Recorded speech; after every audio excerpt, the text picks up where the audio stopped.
Buena tarde para todos, seguimos disfrutando de más informaciones en nuestras cápsulas todos los días y hoy en el Plus de la Tarde vamos a sacarnos todas las dudas acerca del Botox, sí, que no solo ayuda en lo estético, sino que también al tratamiento de ciertas enfermedades. Nos enteramos en el siguiente material, vamos.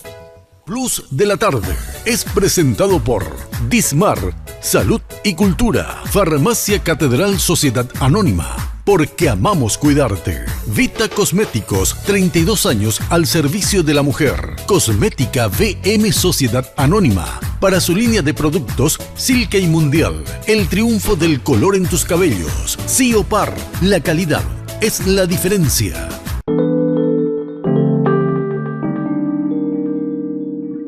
La toxina botulínica es una medicación que inicialmente tuvo su uso en el área oftalmológica, específicamente en el área de estrabismo, que se encarga de los desvíos oculares. Luego, en base a los resultados obtenidos con esta medicación, se empezaron a ver otras propiedades de la misma y es más conocida su función en el área estética. Normalmente, la aplicación de toxina botulínica la gente la conoce también mucho como Botox, que es el nombre comercial de una de las primeras toxinas que fueron lanzadas al mercado. Se usa para el área de rejuvenecimiento facial. Es básicamente utilizada para atenuar las líneas de expresión, atenuar las arrugas, pero la parte estética no es la única acción en la que usamos nosotros los médicos esta toxina. También podemos utilizar para casos, por ejemplo, de sudoración excesiva, que llamamos hiperhidrosis, o sea que además del rostro se puede aplicar también en la axila. A nivel del rostro, como ya mencioné, no solamente el área estética, también la podemos utilizar para otras enfermedades que cursan con movimientos involuntarios a los que llamamos espasmos faciales. Por ejemplo, el blefarospasmo esencial, el espasmo hemifacial, que pueden ser secuelas de accidentes cerebrovasculares. También el síndrome de Meige, que es más pronunciado ya la actividad de los espasmos. Entonces, esta medicación tiene un amplio uso, ya sea en el área de estética como también en ciertas patologías. Y generalmente las personas se preguntan el tiempo de acción de esta medicación. La medicación tiene un tiempo de acción que varía de 4 a 6 meses dependiendo del tipo de paciente. Un paciente sano, o sea, previamente sano, sin ninguna patología, sin ninguna otra enfermedad, generalmente le va a funcionar durante 6 meses el efecto de la medicación, ya que es una persona previamente sana.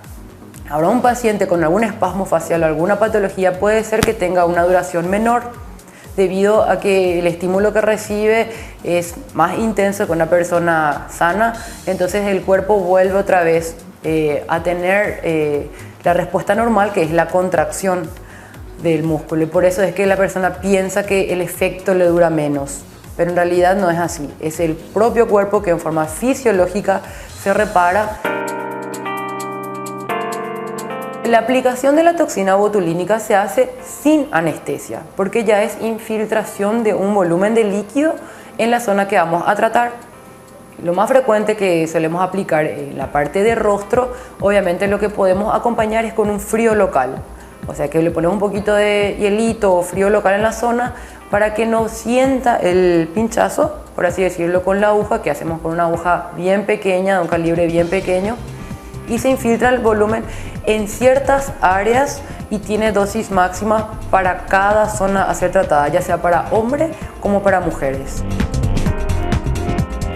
Luego de la aplicación de la toxina botulínica, ya sea por estética o por otra causa, es importante no manipular la zona aplicada luego de hacerse el procedimiento. Por ejemplo, viene una persona y dice: yo me quiero hacer Botox porque no quiero tener arrugas, pero luego de ahí quiere ir al spa o quiere ir a la peluquería, o no hay que manipular la zona de aplicación, por lo menos mínimo durante 6 horas después de la aplicación. No exponerse al sol, no exponerse a cosas que produzcan calor, por ejemplo, ir a hacer una actividad física extenuante o ir al sauna. ¿Por qué? Porque eso va a permitir que la medicación, que es la toxina botulínica, difunda zonas que no queremos, y por eso podríamos tener las complicaciones, por ejemplo, en el área del rostro, en el paciente con el párpado caído. Y dice: pero me puse toxina botulínica, ahora tengo el párpado caído, que se llama ptosis palpebral. Es una de las complicaciones más frecuentes en rostro y debido a de repente no tener ciertas precauciones. Plus de la tarde fue presentado por Dismar, Salud y Cultura. Farmacia Catedral Sociedad Anónima. Porque amamos cuidarte. Vita Cosméticos, 32 años al servicio de la mujer. Cosmética VM Sociedad Anónima. Para su línea de productos, Silke Mundial. El triunfo del color en tus cabellos. Ciopar, la calidad es la diferencia.